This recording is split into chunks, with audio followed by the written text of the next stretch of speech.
Bismillahirrahmanirrahim. Assalamualaikum warahmatullahi wabarakatuh.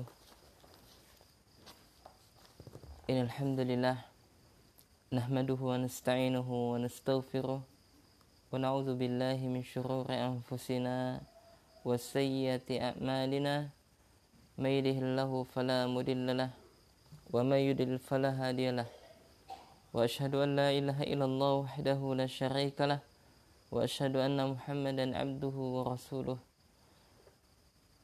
Sungguhnya segala puji hanya milik Allah Subhanahu wa taala. Kita memujinya dan kita senantiasa meminta pertolongan serta memohon ampun kepadanya. Kita berlindung kepada Allah Subhanahu wa taala dari kejelekan jiwa-jiwa kita, dan kita berlindung kepada Allah Subhanahu wa taala dari keburukan amal-amal kita. Kita bersaksi bahwasanya tidak ada ilah yang berhak diibadahi dengan benar kecuali Allah. Dan juga kita bersaksi bahwasanya Muhammad adalah hamba dan utusan Allah. Allahumma salli wa sallim wa barik ala nabiyina Muhammadin wa ala alihi wa sahbihi ajma'in. Ya Allah, semoga salam dan selawat senantiasa Engkau berikan kepada Nabi Muhammad sallallahu alaihi wasallam, kepada keluarganya dan juga kepada seluruh sahabatnya dan juga kepada umatnya.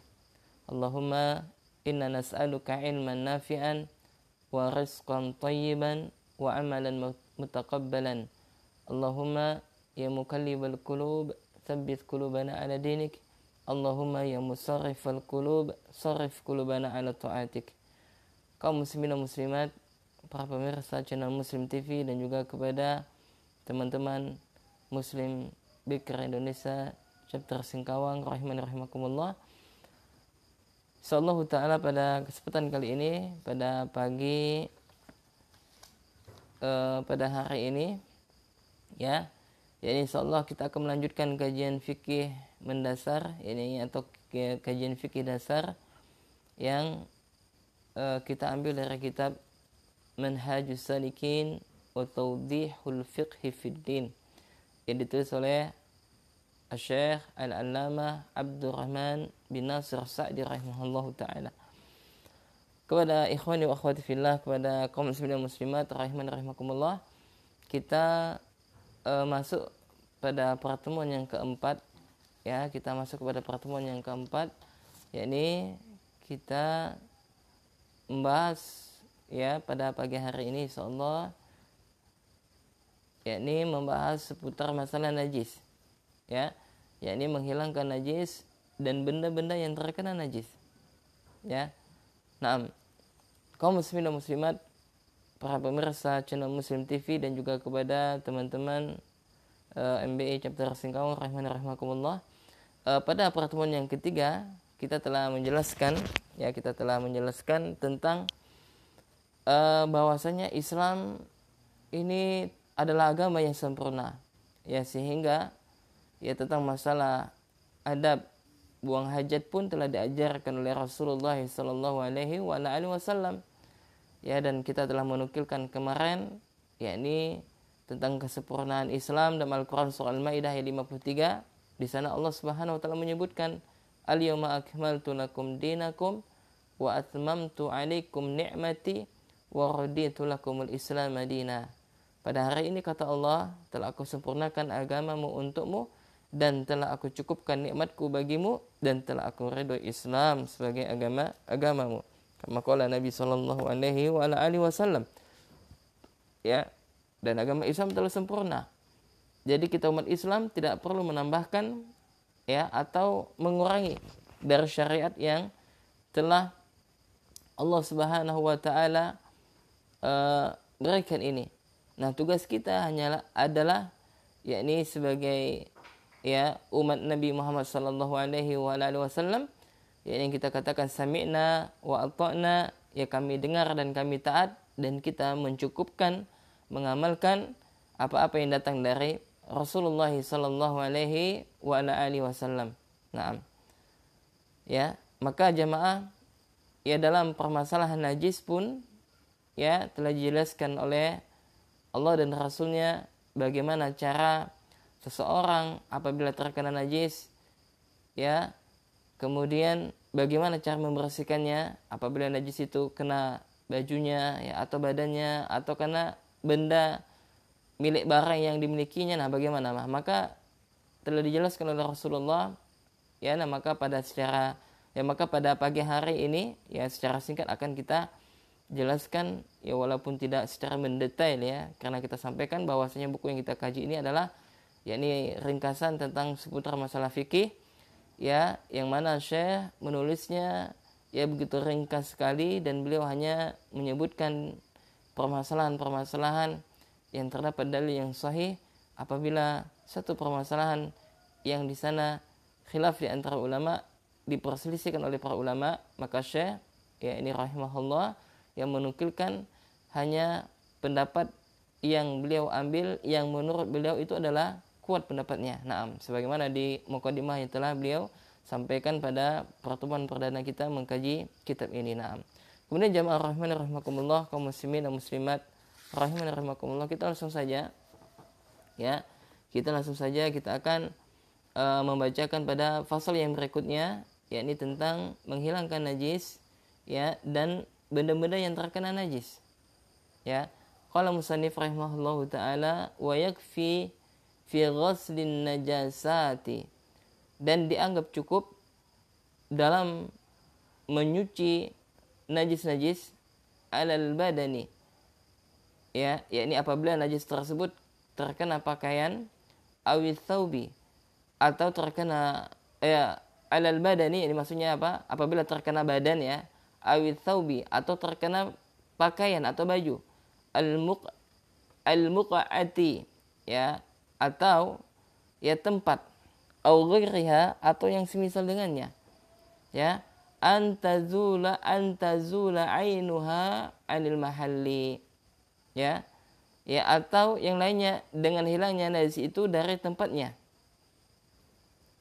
ya. Jadi kata Syekh rahimahullah, ya ini dianggap cukup apabila seseorang ya yang dia ya mensucikan semua najis pada badan ya, apabila najis itu terkena badannya maka dicuci ya, atau najis itu terkena bajunya maka dicuci, atau najis itu mengenai tempat ya atau dicuci ya, maka sudah cukup baginya ketika dia hendak mensucikannya itu dengan menyucinya ya, menyuci najis tersebut ya. Kemudian kata Syekh, li'anna syari'a lam yashtarit fi ghuslil najasati adadan ya. Nah, sesungguhnya syariat ini, ya ini maksudnya syariat Islam ya, ketika menyuci najis itu tidak disyaratkan dengan jumlah bilangan-bilangan tertentu. Bisa difahami ya? Ya, jadi ketika najis terkena badan kita misalkan, maka kita cuci saja ya, tanpa harus ya menyucinya dengan jumlah bilangan tertentu ya, atau misalkan 3 kali ya, atau 4 kali atau 5 kali, maka tidak perlu. Jadi maksudnya apa? Hanya sekedar dicuci saja sampai najis itu hilang. Atau juga najis tersebut terkena baju kita, maka cukup kita cuci saja ya, tanpa harus kita dengan jumlah bilangan tertentu ya. Atau ya najis itu terkena tempat ya, maka cukup bagi kita mencucinya saja ya, tanpa harus apa dengan jumlah ya bilangan tertentu ya. Ini misalkan nyucinya harus 3 kali atau 4 kali dan sebagainya, tidak perlu ya. Saya mengatakan cukup hanya satu kali saja ya. Kecuali di sana ada istisna ya, ada pengecualian fi najasatil kalbi. Nah, kecuali apabila najis tersebut ya ini berupa apa? Liur anjing, dijilat oleh anjing. Nah, maka ketika ya baju kita atau badan kita atau tempat kita terkena air liur anjing ya, maka harus dicuci dengan bilangan. Nah, ini sebagaimana disebutkan oleh Syekh ya, beliau mengatakan fashtarata fiha sab'a ghasalat, yang mana apabila benda atau baju atau badan terkena ya liur anjing, terkena anjing ya, maka haruslah dibasuh dengan syarat apa? Sebanyak 7 kali basukan ya, 7 kali basukan. Ihdaha biturab ya, ihda biturabi. Nah, salah satu di antara 7 basukan tersebut, maka satu kalinya harus dengan debu. Fil haditsil muttafaqi alaih, sebagaimana dalam hadis yang diriwayatkan oleh Imam Bukhari dan juga Imam Muslim. Paham ya jemaah ya? Nah, jadi kata Syekh rahimahullah ya bahwasanya ketika cara kita menyuci najis itu tidak dengan bilangan. Ya, misalkan najis ya terkena baju kita atau terkena badan kita atau terkena tempat kita. Ya, tempat makanan kita, ya. Maka apabila terkena najis maka tidak perlu kita menyucinya dengan jumlah basukan sekian kali. Ya, misalkan 3 kali atau 4 kali, 5 kali, ya atau 6 kali cuci. Kalau sudah selesai dicuci ya, dijemur, nanti cuci lagi, nggak perlu seperti itu, kata Syekh. Nah, kecuali apabila ya terkena dengan air liur anjing, ya atau terkena anjing, ya kalbun, ya nah maka apabila sesuatu barang kita atau badan kita ya atau baju kita terkena air liur anjing, ya air liur kalbun, ya maka harus dicuci. Nah, bagaimana cara menghilangkannya? Dicuci dengan jumlah bilangan 7 kali basukan, ya 7 kali. Nah, salah satu di antara 7 kali itu maka dicuci dengan diawali dengan debu. Ini sebagaimana ya hadis yang disampaikan oleh Imam Bukhari dan juga Imam Muslim. Nah, di sini Syekh tidak menyebutkan dalil tersebut, akan tetapi beliau hanya menyebutkan bahwasanya hal ini disebutkan oleh diriwayatkan oleh Imam Bukhari dan juga Imam Muslim. Maksudnya ada hadisnya yang menjelaskan tentang masalah tersebut, ya. Nah, paham ya jemaah ya? Nah, ini penting jemaah bagi kita, bagaimana sih caranya ketika ya baju kita atau badan kita atau tempat kita terkena najis. Nah, maka kita perlu cara untuk menghilangkan najis tersebut. Ya, seperti itu. Nah, sekarang pertanyaan. Apa saja Ustadz benda-benda najis? Nah, ini penting. Apa saja benda-benda najis? Ya, apa saja benda-benda najis? Maka Syekh mengatakan wal asya'un najisah. Ya, adapun benda-benda najis ya sebagai berikut. Yang pertama, ya yang dikategorikan benda najis ya yang apabila ya kita terkena najis tersebut maka kita harus bersuci dengannya. Ini apa saja benda najis? Ya. Kemudian jemaah rahimani rahimakumullah, sebelum kita memasuki kepada benda-benda najis, maka satu hal yang harus kita fahami adalah bahwasanya syarat daripada kita sholat itu harus suci dari hadas maupun dari najis. Nah, jadi apabila kita melaksanakan sholat, ya, kemudian terdapat najis di dalam tubuh kita, atau terdapat najis di dalam baju kita yang kita gunakan untuk sholat, atau tempat, misalkan sajadah, ya maka sholat kita tidak sah. Ya, sholat kita tidak sah. Maka kita harus mengulang sholat kita. Nah, oleh karena itu, ya penting bagi kita untuk mengenal apa itu najis. Ya ini maksudnya apa itu dikategorikan benda-benda najis. Dan bagaimana ketika benda najis itu terkena baju kita, terkena badan kita atau tempat kita, bagaimana cara kita untuk mensucikannya. Ya maka hal ini sangat perlu untuk kita ketahui, ya karena ya kita terkadang juga tanpa kita sadari, ya terkadang pakaian kita atau badan kita terkena najis. Nah, ketika terkena najis, bagaimana kita bersuci dengannya sedangkan kita hendak sholat? Nah, maka semua itu perlu ilmu tentunya. Naam. Ya, kemudian kata Syekh rahimahullah wal asya'un najisah, ya adapun benda-benda najis adalah yang pertama, baulul adami. Nah, yang najis yang pertama adalah itu air kencing manusia. Ya, jemaah. Jadi, air kencing manusia itu adalah najis. Ya, apabila air kencing terkena badan kita, maka kita harus mensucikan najis tersebut. Bagaimana caranya? Ya, ini saya tadi disebutkan, ya, yakni yakfi fi ghaslin najasat. Ya, ini cukup dengan menyuci najis tersebut. Kalau misalkan air kencing itu kena badan kita, maka cukup kita siram. Ya, kita siram. Ya, kalau air kencing itu kena baju kita, maka cukup kita cuci. Ya, dengan tanpa bilangan tertentu. Ya, tanpa harus kita menyucinya sebanyak 3 kali ya, atau 4 kali atau 2 kali, tidak perlu. Ya, cukup hanya 1 kali saja. Ya, kecuali apabila badan kita atau baju kita terkena yakni air liur kalbun, ya, air liur anjing, ya, maka kita harus mencucinya dengan 7 kali cucian, ya 7 kali cuci dan 1 kalinya harus dengan debu. Naam. Jadi yang pertama jamaah adalah air kencing manusia. Ya, air kencing manusia. Kalau air kencing bayi bagaimana Ustaz? Nah, nanti akan dijelaskan oleh Syekh. Ya, naam. Kemudian yang kedua adalah wa adratuhu, ya, dan kotoran manusia. Nah, jadi baul itu adalah najis dan juga kotoran manusia. Ya, kotoran manusia. Ya, BAB, ya itu adalah najis, ya perkara yang najis. Ya. Kemudian yang ketiga adalah wadamu. Nah, darah. Ya, darah. Kemudian kata Syekh, illa annahu yu'fa 'anid damil yasir. Nah, adapun ya apabila darah tersebut sedikit, maka dimaafkan. Kalau sedikit dimaafkan. Ya, tapi kalau banyak, ya maka ya darah tersebut adalah najis. Naam. Ya, darah adalah najis. Hanya saja jika darah itu sedikit, maka dimaafkan. Ya, contohnya adalah saya sudah menyebutkan wa mithluhu contohnya adalah ad-damul masfuhu minal hayawanil ma'kuli. Nah, contoh di sini adalah darah najis adalah darah yang mengalir pada hewan yang halal dimakan dagingnya. Jadi darahnya tidak boleh kita makan. Kenapa? Karena darahnya adalah najis. Ya, mungkin ada orang yang suka makan darah, mungkin darah hewan, ya maka darah hewannya ini diambil lalu dibekukan, lalu dimakan, maka tidak boleh.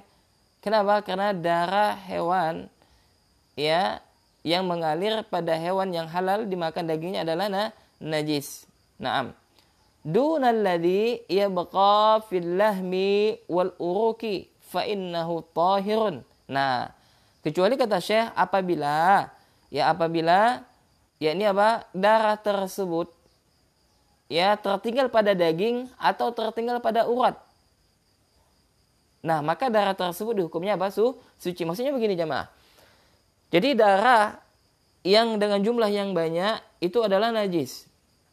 Ya, darah hewan yang mengalir ya, yang dagingnya halal untuk dimakan. Maka yang hanya halal adalah dagingnya saja. Adapun darahnya tidak dihalalkan, yakni najis. Ya, kecuali darah tersebut yang menempel pada daging, pada tulang. Kan ada kita lihat ya kalau kita misalkan nyembelih kambing atau sapi ya, kan ada darah yang menempel di tulang. Nah, maka itu hukumnya tohir. Ya, hukumnya adalah tahirun, yakni suci. Maksudnya adalah boleh untuk kita makan. Ya. Atau yakni darah yang terkadang menempel di urat. Ya, maka hal ini juga diperbolehkan, yang tertinggal ya, yang sedikit maka diperbolehkan, yakni fa innahu tahirun. Ya, dia adalah suci. Naam. Jadi ada 3 najis yang sudah kita sebutkan tadi, yakni al-baul, yakni kotoran manusia, air kencing manusia, wa adratuhu, yakni dan kotorannya, dan ketiga adalah wadamu, yakni darah. Nah, darah di sini adalah darah yang tidak dimaafkan ya, kalau sedikit ya, maka tidak najis, tapi kalau sudah banyak maka dia najis. Naam. Kemudian yang keempat adalah yakni wa min najasati. Ya, dan juga termasuk benda-benda najis. Ya, adalah di sini baulu warawathu kulli hayawanin muharramin akluhu. Nah, kemudian yang keempat ini adalah termasuk dari benda-benda najis adalah yakni air kencing atau kotoran hewan yang dagingnya haram untuk kita makan. Ya. Nah, yang keempat ini adalah apa? Yakni setiap kotoran atau setiap air kencing hewan yang kita tidak boleh memakannya, yang haram untuk kita makan, maka itu adalah najis. Ya, contohnya apa? Yakni air kencing atau kotoran misalkan kalbun, ya, anjing, ya jelas, ya, atau kotoran babi, ya jelas najis karena hewannya tidak halal untuk kita makan. Nah, maka sebaliknya apabila kotoran hewan yang dagingnya boleh dimakan, maka kotorannya tersebut tidak najis. Seperti apa? Kotoran ya tai kambing ya misalkan, ya maka tidak najis. Ya, atau tai ayam, ya akan tetapi dia tidak najis, akan tetapi dia kotor. Ta'am. Ya, kemudian yang keempat adalah tadi kita sebutkan apa tadi? Yakni kotoran hewan, baik itu air kencingnya maupun kotorannya yang dagingnya tidak halal untuk dimakan adalah najis. Kemudian yang kelima adalah wasaba'u kullaha najisah, yakni semua binatang buas itu adalah najis. Yakni setiap binatang buas itu adalah najis. Ya, na'am.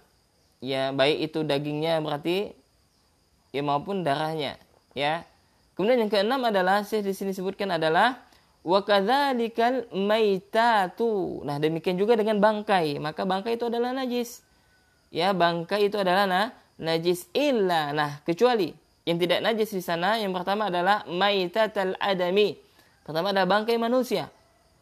Ya, bangkai manusia maka itu tidak najis. Kemudian yang kedua, wa ma la tafsalahu sailah. Ya. Yang kedua adalah bangkai yang tidak memiliki darah mengalir. Dia adalah bangkai yang apa? Yang tidak memiliki darah. Ya, darahnya maksudnya tidak mengalir. Ya, maka ini tidak najis. Ya. Nah, maka yang keenam ini adalah semua bangkai ini yang keenam adalah darah benda-benda najis itu adalah bangkai. Ya, saya mengatakan seperti itu. Ya, akan tetapi di sana ada pengecualian. Ya, ada pengecualian. Ya, ini apa? Ada bangkai yang tidak najis, ya ini apa? Yang pertama bangkainya manusia. Ya, bangkainya manusia, maka itu tidak najis. Ya, susah juga kalau najis ya, maka sulit untuk kita mandikan. Nah, alhamdulillah begitu indahnya syariat Islam, maka ya bangkai manusia tidaklah najis. Ya, kemudian yang kedua adalah bangkai yang tidak mengalir darahnya. Ya, maka itu tidaklah najis. Nah, seperti apa di sini? Di sini saya sebutkan seperti wasamaka. Ini seperti ikan. Ya, maka ikan itu bangkainya tidaklah najis. Ya, dan juga ikan itu tidak perlu disembelih. Karena ada ya dulu saya ada kelompok ya, tak lihat di informasi di media massa, ada kelompok yang mereka itu tidak mau makan ikan kecuali harus disembelih. Nah, padahal ikan ini adalah yang dihalalkan oleh Allah. Ya, walaupun dia sudah menjadi bangkai, maka dihalalkan. Ya, dihalalkan. Kemudian yang kedua dari bangkai yang diperbolehkan, yang maksudnya tidak najis adalah wal jarada, yakni belalang. Ya, belalang dan ikan. Li'annaha tahiratun, dan sungguhnya ikan dan belalang itu adalah suci. Ya, berarti apa? Boleh kita makan. Ya, maka makan belalang boleh. Ya, na'am, karena dia adalah suci. Ya, na'am. Qala ta'ala, sebagaimana firman Allah Subhanahu wa ta'ala, hurimat alaikumul maitatu waddamu, telah diharamkan atas kalian yakni bangkai dan darah. Ya, dalam ayat ini sangat jelas yakni Allah Subhanahu wa ta'ala mengharamkan bagi kita apa? Yakni mayat ya dan darah. Ya, nah mayat di sini adalah selain daripada mayat, yang maksudnya tidak boleh makan mayit. Ya, lalu ada orang yang makan manusia. Ya, waliyahzubillah, itu kanibal ya. Naam, maka dalam Islam tidak boleh. Ya, naam. Kemudian jamaah rahimakumullah, ya kemudian saya membawakan dalil yang kedua, yakni sabda Nabi sallallahu alaihi wasallam, ya hadis yang diriwayatkan oleh Imam Ahmad dan yang lainnya, ya.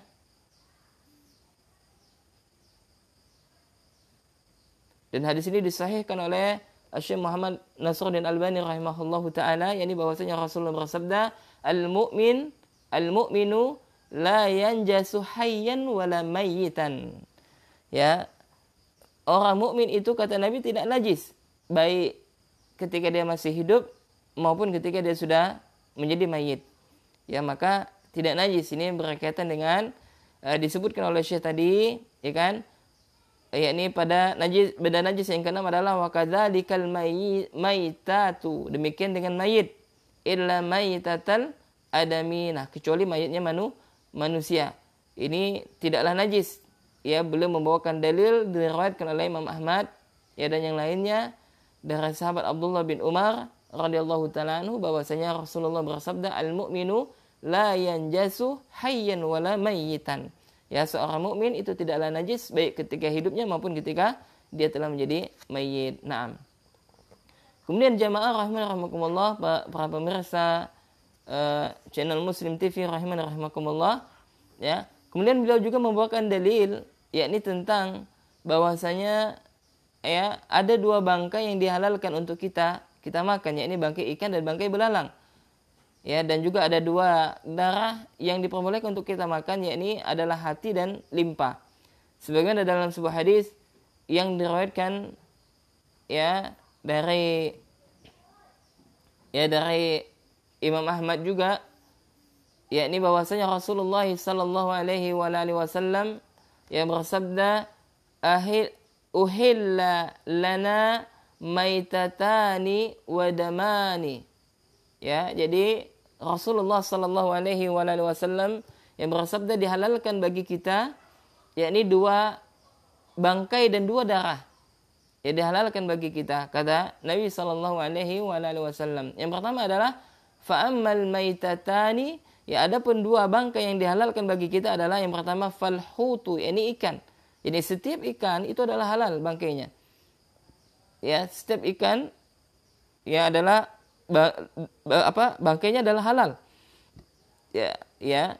Nah, berarti boleh kita memakannya. Wal jaradu, dan yang kedua adalah bangkai belalang. Ya, adalah boleh. Ya, untuk kita makan juga, dan juga bangkainya adalah ya halal, ya ini tidak najis. Wa ammad damani, ya adapun dua darah yang diperbolehkan untuk kita makan adalah fal kabidu, ya yang pertama adalah hati, ya watuhalu, dan yang kedua adalah yakni apa? Limpa. Ya, maka setiap hati binatang ya boleh untuk kita makan, atau limpanya boleh. Ya, karena dia bukanlah termasuk yakni apa? Bukan termasuk dari benda najis. Naam. Kemudian jamaah rahimakumullah, ya, Syekh melanjutkan, wa amma arwasul hayawanat al-ma'kulati wa abwaluha. Ya, adapun kotoran hewan yang dagingnya boleh dimakan, ya fa innaha tahiratun, maka sesungguhnya dia adalah suci. Naam. Ya, jadi jamaah, jadi setiap kotoran hewan ya atau kencingnya ya hewan yang dagingnya halal untuk dimakan, maka kata Syekh fa innaha tahiratun, maka sesungguhnya dia adalah suci. Ya, dia adalah suci. Naam. Kemudian Syekh melanjutkan, wa maniyul adami tahirun. Nah, adapun air mani manusia, nah itu najis atau tidak? Ya. Nah, air mani manusia kata Syekh adalah tahirun, adalah suci. Ya, air mani adalah suci. Kana Nabi sallallahu alaihi wasallam yaghsilu ratbahu wa yafruku yabisahu. Yakni Rasulullah sallallahu alaihi wasallam, ya, yakni Rasulullah sallallahu alaihi wasallam, ya beliau itu pernah mencucinya ketika basah. Jadi ketika air mani tersebut ya kena baju kita atau kena celana kita, ya maka ya dicuci. Ya dicuci ya ketika apa? Ketika air mani tersebut masih basah, dan ini pernah Rasulullah lakukan.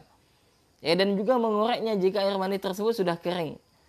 Ya, misalkan air mani itu menempel di celana kita, ya dalam sudah kering, ya maka cukup dikerek, ya dikorek-korek, ya biar tidak kelihatan ya air mani tersebut, dan air mani ini adalah suci, ya tidak najis. Naam.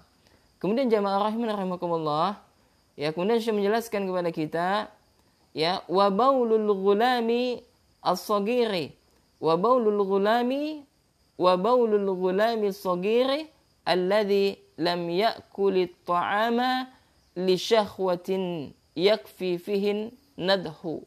Nah, adapun kotoran anak kecil yang masih kecil,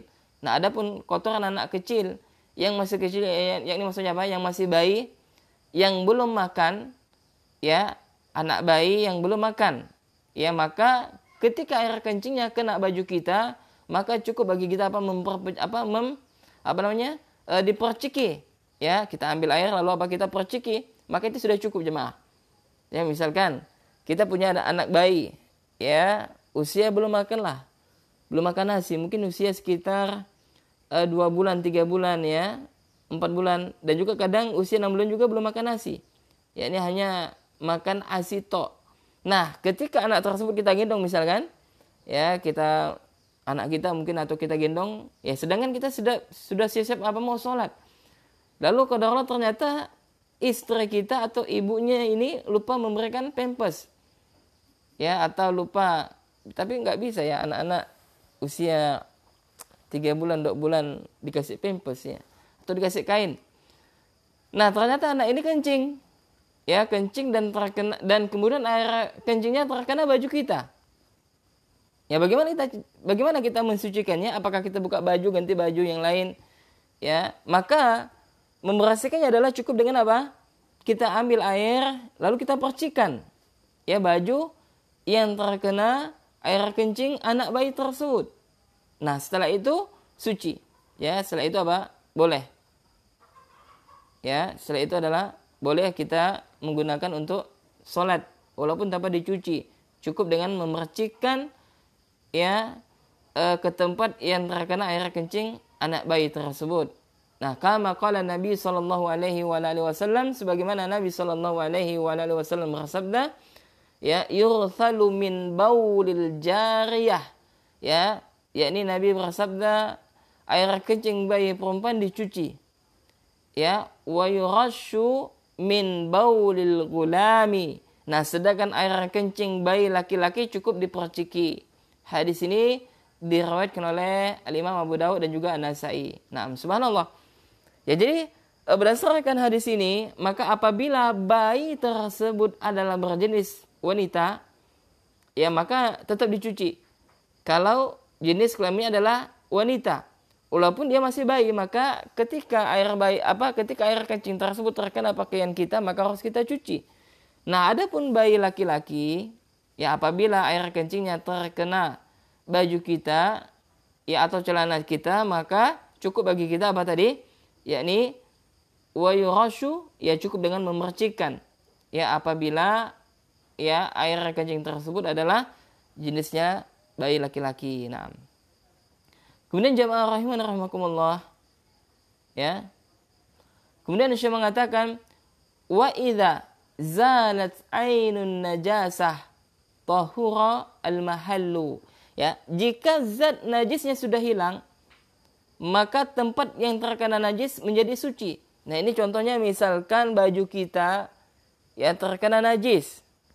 Ya terkena najis misalkan, maka ketika sudah kita cuci, ya kemudian zat najisnya sudah hilang, sudah tidak ada lagi kita lihat zatnya, maka tempat tersebut sudah menjadi suci.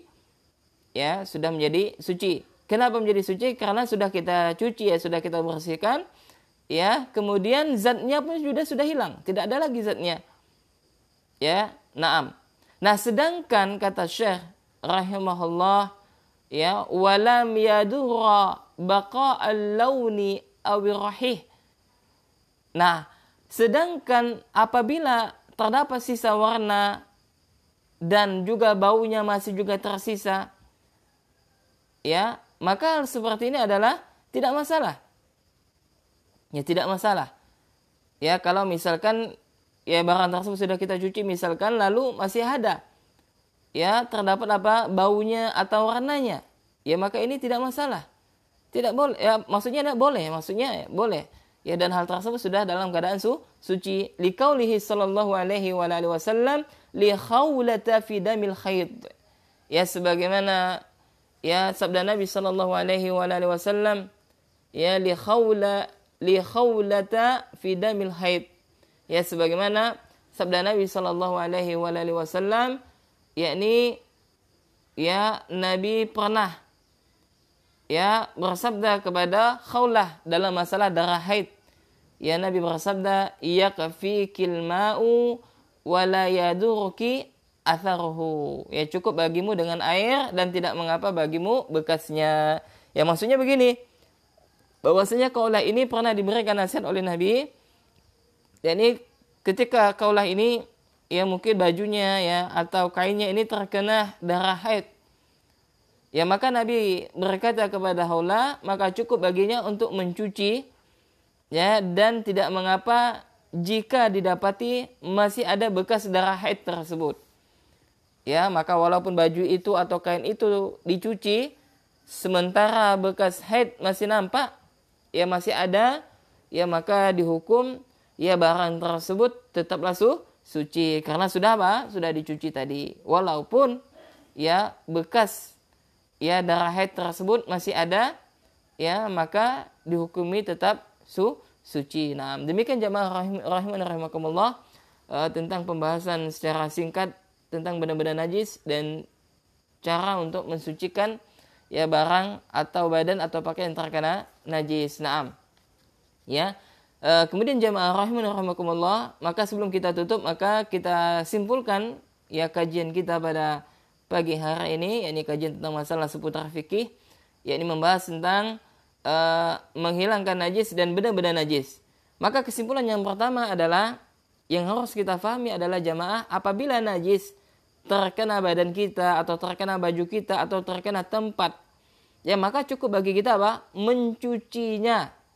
Ya, cukup bagi kita mencucinya tanpa harus dengan jumlah bilangan tertentu.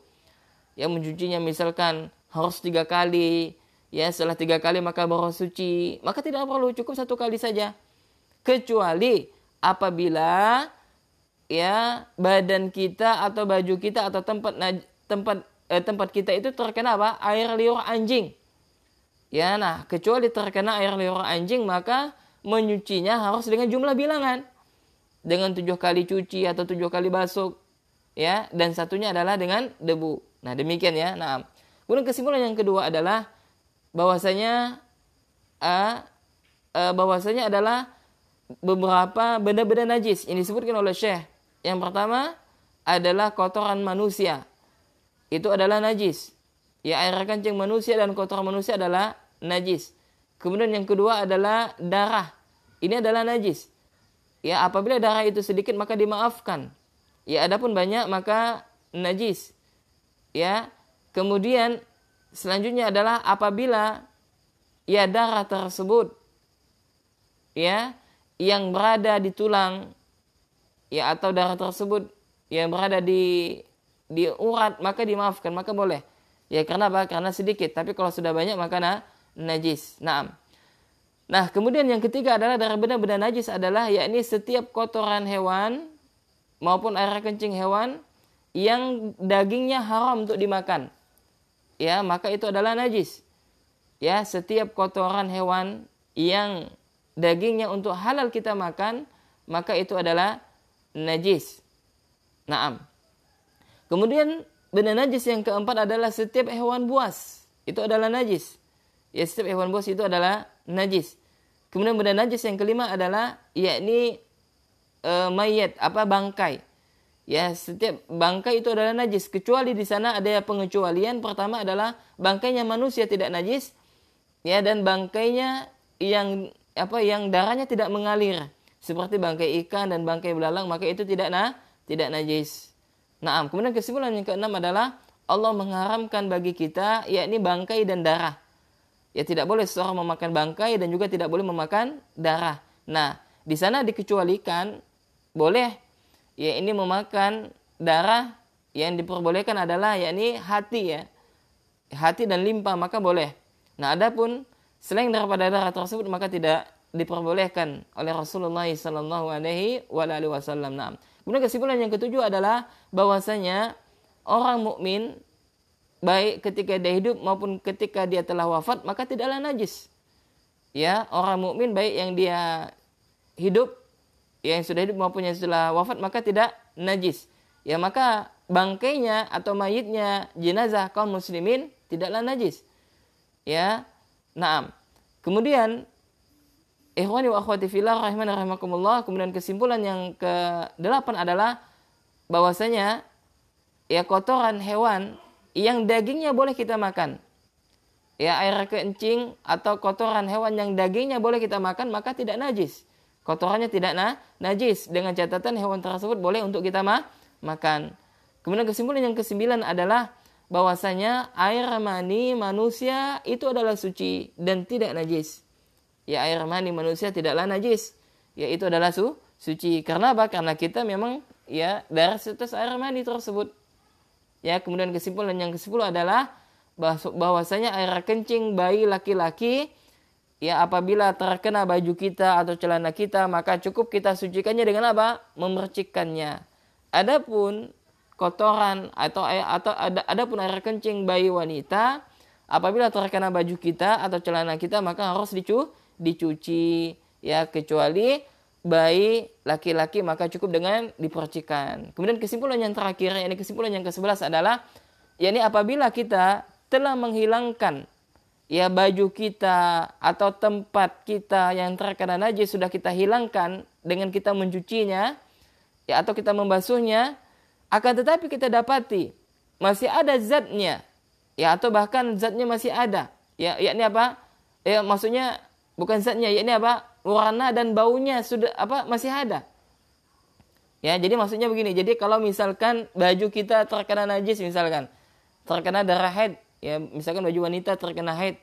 Nah, lalu baju itu sudah dicucinya dan zatnya sudah hilang. Zatnya sudah hilang. Yakni apa? Darahnya ini sudah hilang. Akan tetapi masih meninggalkan bekas berupa warnanya mungkin masih ada, masih kelihatan.